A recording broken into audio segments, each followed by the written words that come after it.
tomatoes. I think there'll be peppers. What else is over here? Let's take a look.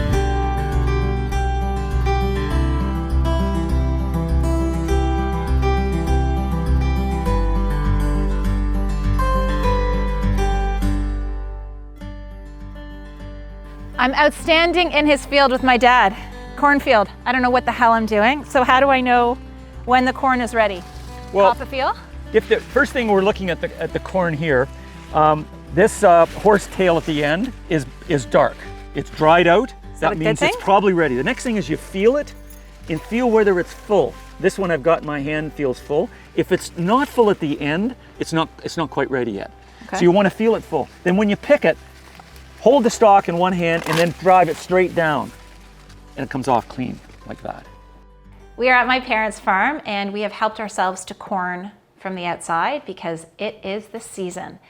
Now we are going to do a rustic corn chowder. Everything is local. This is a really simple soup.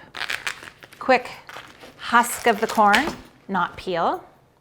Remove all of this. And when you're making a soup, general rule can be if you're making a corn chowder, which is essentially potatoes and corn, you want to do about 4 parts of the corn and potato and about 1 part of other. In this case, we're doing a mirepoix, carrots, celery, and onions. So once we have the corn off the cob, we're going to make our own stock. This is very cool and a little bit different. So once we have all of our components, we're actually keeping the cobs themselves. Our potatoes, we want to keep them a nice bite size, and we're going to keep them fairly chunky. At the end, you can puree if you want. And with our potatoes, I like to keep them skins on. I'm using fingerlings in this instance, but you can use whatever potatoes you have on hand. There are potatoes. I'm going to show you a quick trick with an onion. So whenever you're cutting something round, you have to make it flat. So we want to remove one outside part, and we are going to make our onion flat. Make it easy for cutting. Keep it flat, fingers on top, come back 1, come down. We're going to keep it fairly large, and this is a medium-sized dice. So now we have everything prepared for our chowder. We're going to go to the stove. I always think of soup as garbage soup in the most loving way, meaning whatever you have on hand in your pantry and in your fridge. Use up the vegetable leftovers. Starting with a heavy bottom Dutch oven, I typically use butter and oil. The reason being that butter has fabulous flavor and oil allows you to get it to a slightly higher smoking point. So a little bit of each. And whenever you're making a soup, for the most part, your basis is typically your onions, celery if you have it, carrots, and then you'll add in whatever your components are. In this case, they're potatoes and carrots.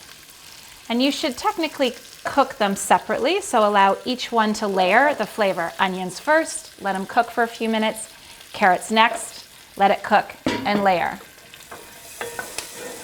So we're going to saute our vegetables first, and then we're going to do kind of an interesting little broth. Carrots and onions have cooked for a few minutes.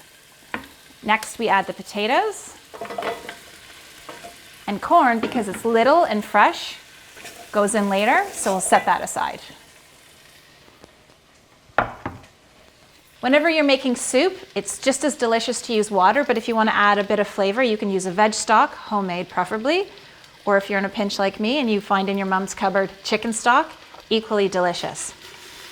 So a bit of chicken stock, and if you have it on hand, what's going to make this interesting and creamy is to add cream or milk, and then our cobs go in. So a little bit of milk, which is going to look funny and sound interesting. Then we're adding the component for additional corn flavor. And this is going to be the basis of the stock for our soup. We're going to, once this comes to a boil, we'll add our corn stock, add our corn in, And then if you want, you can remove some, saute it, or just leave it chunky and rustic. That's the way I like it.